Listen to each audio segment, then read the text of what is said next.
अस्सलाम वालेकुम रहमतुल्लाहि वबरकातुह।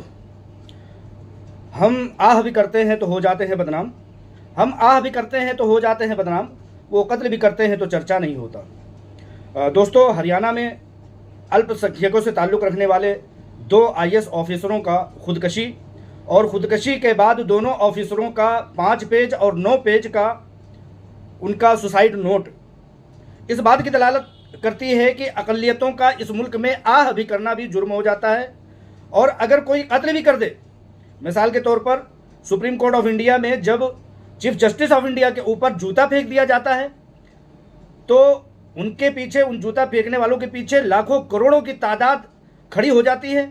तो कहीं ना कहीं ये शेर इसी बात पर दलालत करती है कि हम आह भी करते हैं तो हो जाते हैं बदनाम, वो कत्ल भी करते हैं तो चर्चा नहीं होता। वहाँ हरियाणा में जो है 2 अक़लियतों से ताल्लुक़ रखने वाले IPS ऑफिसरों का खुदकशी बहुत ज़्यादा जुल्म सितम के बाद, बहुत ज़्यादा उनके ऊपर प्रताड़िता होने के बाद, बहुत ज़्यादा अत्याचार होने के बाद उन्होंने, एक ने 5 पेज का और एक ने 9 पेज का सुसाइड नोट कर लिया है, लेकिन अभी तक कार्रवाई नहीं हुई।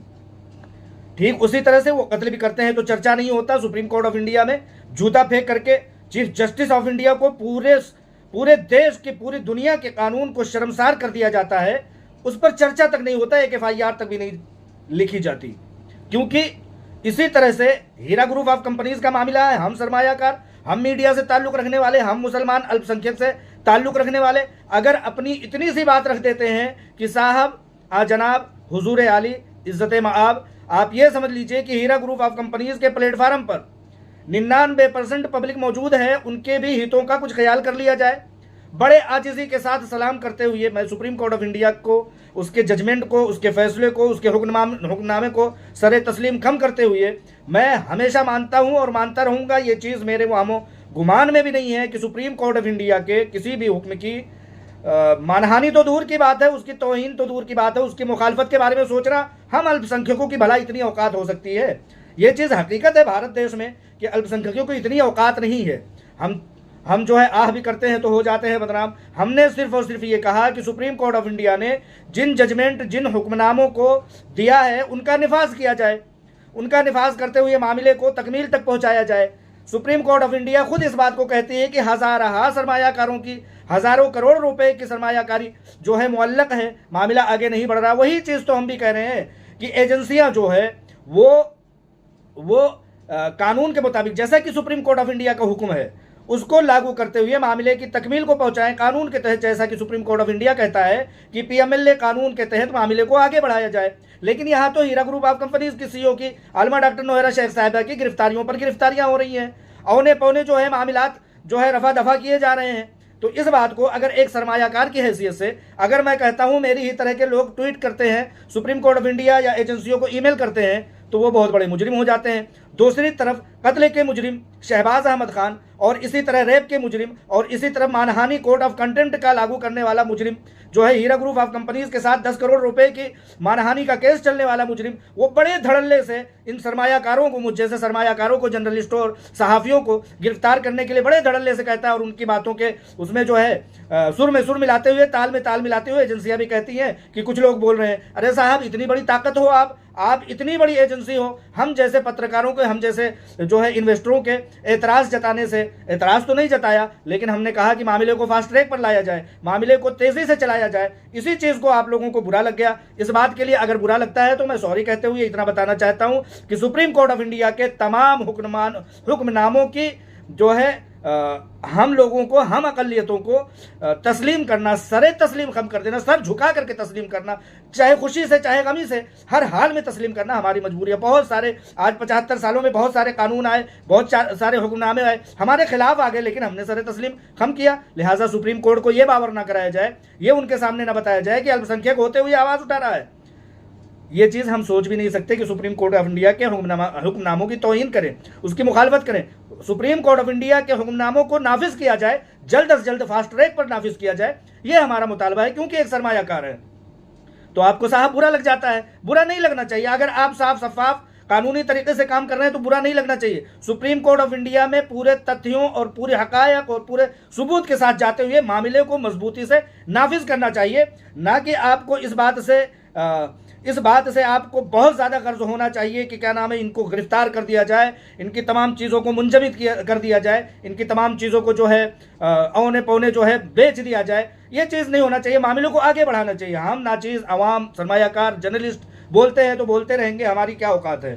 लिहाजा सुप्रीम कोर्ट ऑफ इंडिया के हुक्मनामों की तमाम तरह से तस्लीम खम करते हुए, सरे तस्लीम खम करते हुए, हम उसकी बाइज्जत तरीके से नफाज, उसको नाफिज करने की, उसको लागू करने की हम ये चीज़ हम अपील करते हैं। लिहाजा एक बात हो गई, सुप्रीम कोर्ट ऑफ इंडिया में समाअत हुई पिछले जुमा के रोज़, उसका ऑर्डर जो है वो आया सोमवार की शाम को आया। मैं बहुत ज़्यादा मसरूफ़ था, मंगल को अपनी बातों को जो है रख न सका। बहुत सारे अहबाब का कॉल आ रहा है कि मुतीउर रहमान साहब, आपकी अकेले की आवाज़, हीरा ग्रुप ऑफ कंपनीज़ के साथ खड़ी होने वाली अकेली आवाज़, क्या वो भी दबा दी जाएगी?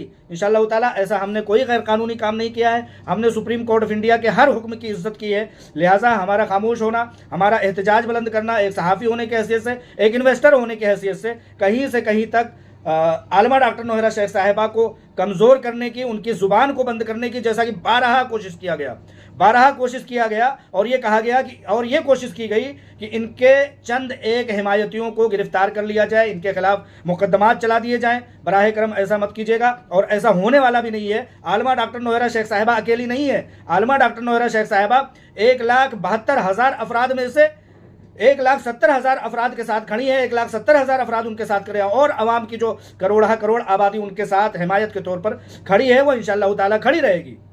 किसी भी तरह से आलमा डॉक्टर नौहरा शेख साहिबा को ये महसूस नहीं करना है कि वो अकेली है। पूरी मुल्क की कौम, पूरी मुल्क की आवाम, पूरे मुल्क का कानून हीरा ग्रुप ऑफ कंपनीज के साथ, आलमा डॉक्टर नौहरा शेख साहिबा के साथ खड़ा था, खड़ा है और खड़ा रहेगा। वो तो नेचर है, वो तो तख्लीक की, खिलकत की एक अपनी शान है कि जब खुशहालियाँ आती हैं तो अवाम जम्मे गफ़ीर के साथ आपके साथ होते हैं। ये खिलकत है, इससे हमें कोई एतराज़ नहीं है।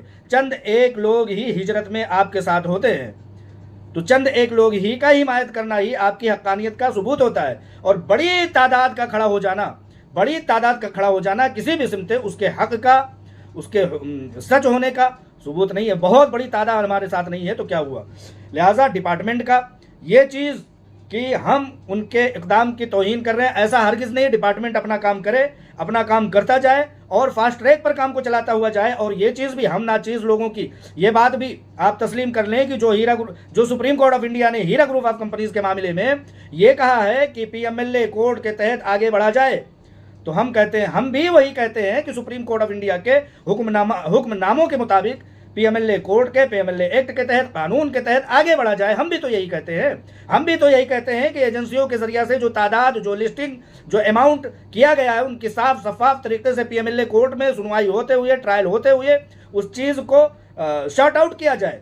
जो पैसे ऑक्शन करके आप लोगों के पास आ गए हैं, या तो सुप्रीम कोर्ट ऑफ इंडिया के उस मुतालबे को जो 25 करोड़ रुपए, उसकी जगह पे 99 करोड़ रुपए जो आपके पास है वो आप सुप्रीम कोर्ट में जमा कर दीजिए, या तो फास्ट ट्रैक में लाते हुए उन मजलूमीन को तकसीम कर दिया जाए। हम सरमायाकारों की यही तो मुतालबात है, आप भी तो यही चाह रहे हो। आपका इनेकाद, आपका बुनियाद इसी बात के लिए तो रखा गया है कि मजलूमीन की आवाज़ को, मजलूमीन के हक़ को उन तक पहुँचाया जाए। हम भी तो यही कहते हैं। साहब, आपको बुरा क्यों लगने लगा?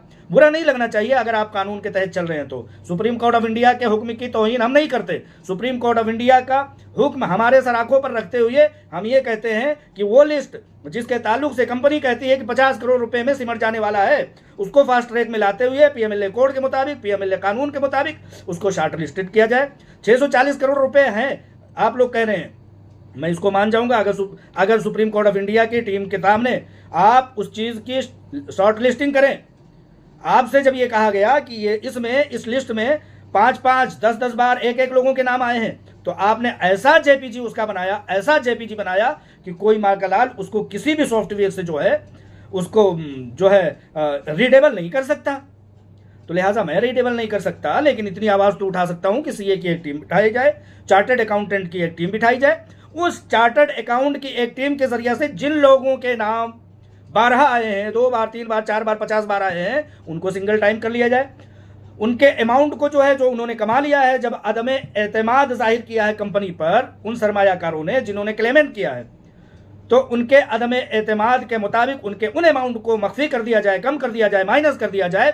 जो उन्होंने कमा लिया, जो उनके जो है रकम बचे रह गए, उनको दे दिया जाए। 90 करोड़ रुपए आ तो गया आपके पास। हम तो यही चाहते हैं, आप भी तो इसीलिए गठित किए गए, सुप्रीम कोर्ट भी तो ऑर्डर पर ऑर्डर इसीलिए दे रहा है। लिहाजा हमारी कोई अलग से मुतालबात नहीं, हमारे मुतालबात सुप्रीम कोर्ट ऑफ इंडिया के हुक्मनामों के मुताबिक हैं और दूसरे कुछ भी नहीं है। हीरा ग्रुप ऑफ कंपनीज की वकील ने, मोहतरमा साहबा ने बहुत सच्चाई बयानी की। अच्छा, इससे पहले मैं आप लोगों को बता देना चाहता हूं कि डिपार्टमेंट ने कहा कि हीरा ग्रुप ऑफ कंपनीज ने 50 करोड़ रुपए के 4 फ्लैट जो है फरोख्त किया। हीरा ग्रुप ऑफ कंपनीज ने, डिपार्टमेंट ने यह कहा।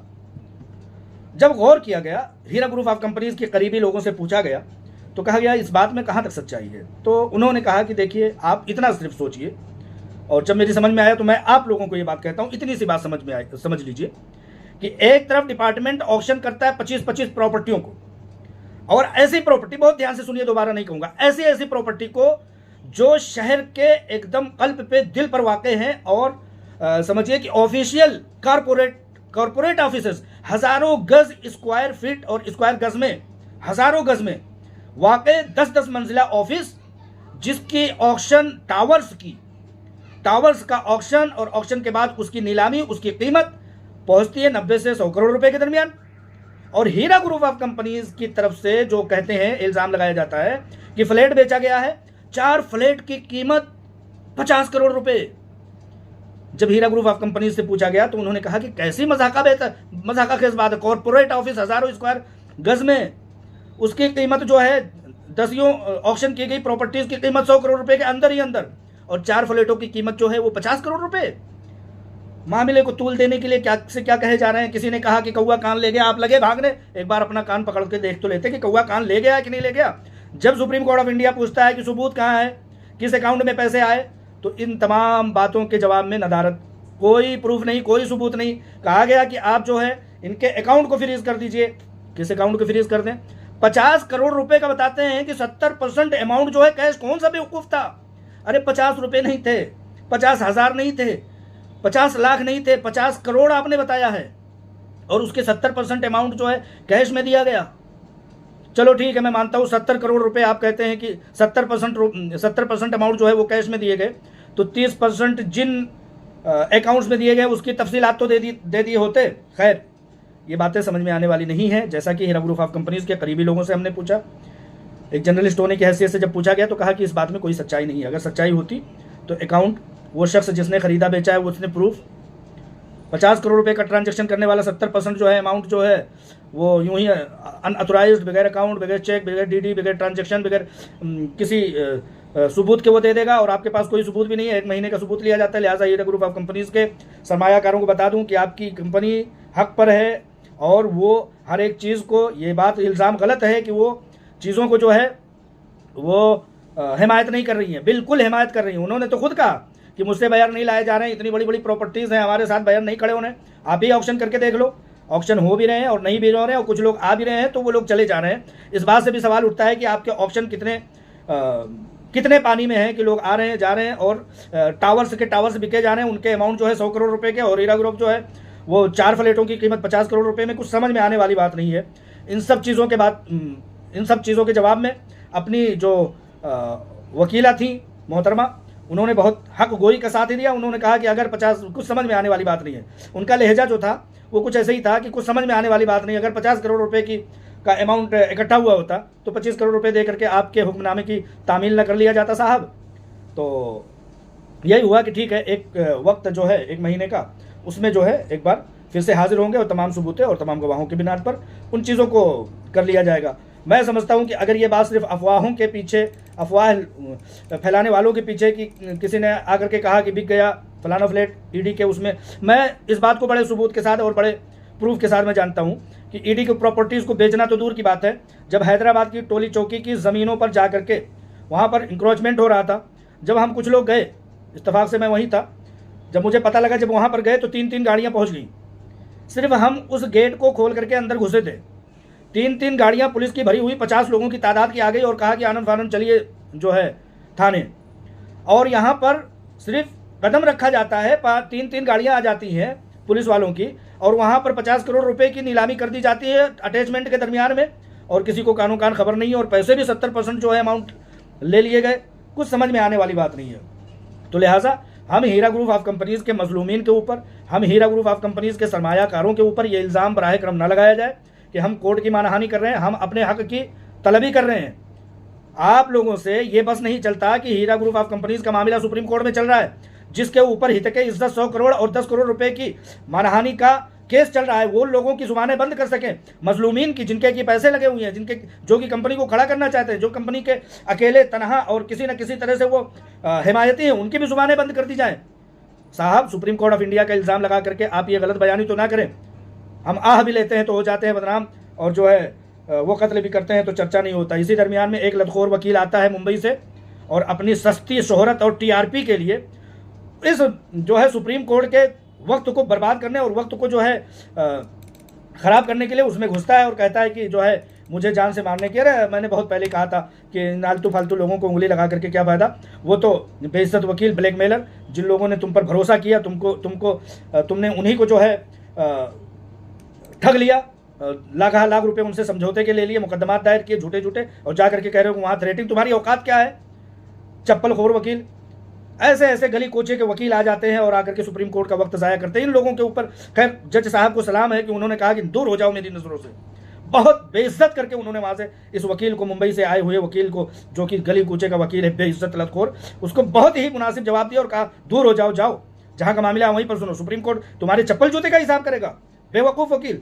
लिहाजा उनको उनके औकात दिखाई गई। मुझे उम्मीद है कि अगर ज़र्रा बराबर शर्म होगा तो दोबारा सुप्रीम कोर्ट ऑफ इंडिया में हीरा ग्रुप ऑफ कंपनीज के मामलात में मुखिल होना जो है गवारा नहीं करेंगे, अगर इस बेइज्जती को याद रखेंगे। अगर खानदानी बेइज्जत है तो होते रहेंगे बेइज्जत, लेकिन जज साहब ने बहुत बेहतर कहा था कि जहाँ का मामला है चले जाओ वहीं पर, दूर हो जाओ, निकलो यहाँ से, यहाँ मामला चल रहा है। और इसी दरमियान में मैंने देखा कि सन 1975 का एक ज़मीन का मालिक डिग्री लेकर के हीरा ग्रुप ऑफ कंपनीज का मामले में पहुँचा।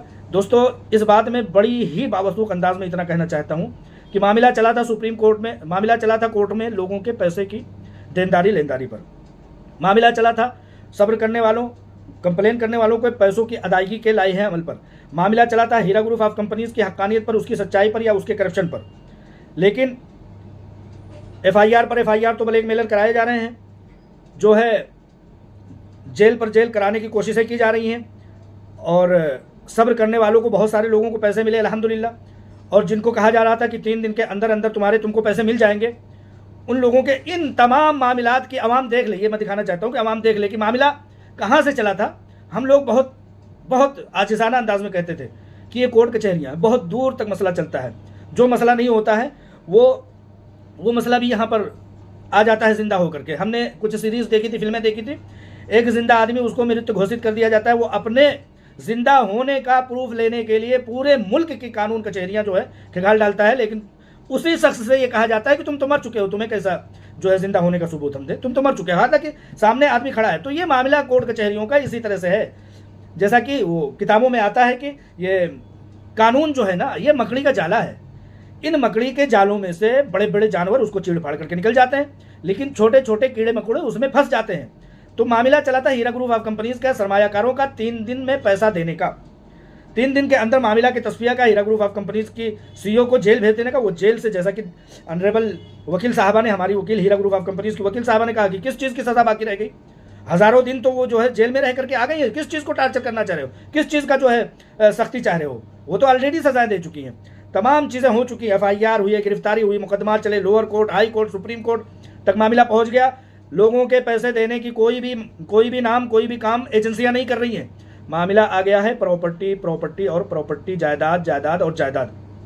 सन 1975 का एक शख्स आता है कि मेरा सन 1975 में ये प्रॉपर्टी थी, ठीक है। वहाँ भी जज साहब बहुत अच्छे अंदाज में कहते हैं। इस बार का सुप्रीम कोर्ट ऑफ इंडिया का जजमेंट, जज साहब का दूरअंदेशी से सोचा गया फैसला, आप एक बार वो वीडियो देख लीजिए। जज साहब कहते हैं अच्छा 50 करोड़ रुपए, अच्छा तुमने जो है 90 करोड़ रुपए में टावर्स बेचे और 4 फ्लैट, अच्छा। तो बड़ी हैरत, जज साहब की जो दूरअंदेशी थी छुपे अंदाज में बहुत अच्छे से देखी गई। उन्होंने बड़े अच्छे अंदाज में उन पर ही मामले को उलट दिया, उन पर ही मामले को टाल दिया और कहा कि ठीक है, तुम्हारे टावर्स के टावर्स 90 करोड़ रुपए में और उनके जो है फ्लैट, 4 फ्लैट जो है 50 करोड़ में, प्रूफ तो लेकर के आओ, किन अकाउंट्स में गए हैं वो पैसे, वो सबूत तो लेकर के आओ। तो बड़े दूरअंदेशी के अंदाज में। तो मेरे कहने का मतलब ये है कि मामलात हम लोग बहुत पहले ये भी कहा करते थे कि ये तुम लोगों को उलझा देंगे, तुम लोगों को रुला देंगे, परेशान कर देंगे।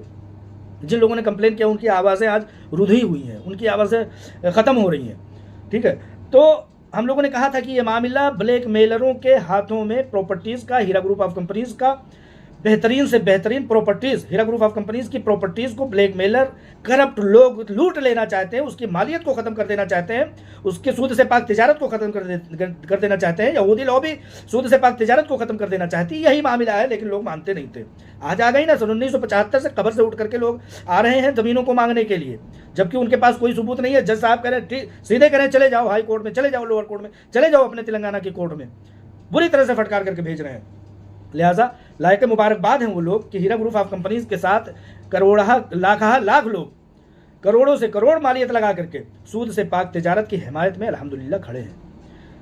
तमाम एजेंसियों को हम बताना चाहते हैं कि हमारा एहतजाज तमाम सरमायाकारों के पैसों को मिलने का है, हीरा ग्रुप ऑफ कंपनीज सूद से पाक तिजारत के खड़े होने का है। हमारा एहतजाज कानून के मुताबिक अमल दरामद होने का है। हमारा एहतजाज सुप्रीम कोर्ट ऑफ इंडिया के हुक्म के मुताबिक कानून को नाफिज करने का है। हमारे मामलात को, हमारे बोलने को बंद न किया जाए। इस बात का इल्ज़ाम लगा करके कि हम तौहीन कर रहे हैं, गलत है, सरासर गलत है। हम सिर्फ और सिर्फ गरीबों के, मुफलिसों के, अकलियतों के, अल्पसंख्यकों के, जिनको को कहीं नहीं इंसाफ मिल रहा है, उनको इंसाफ दिलाने के लिए है और उसके अलावा कुछ नहीं। अस्सलाम वालेकुम रहमतुल्लाहि व बरकातुहू।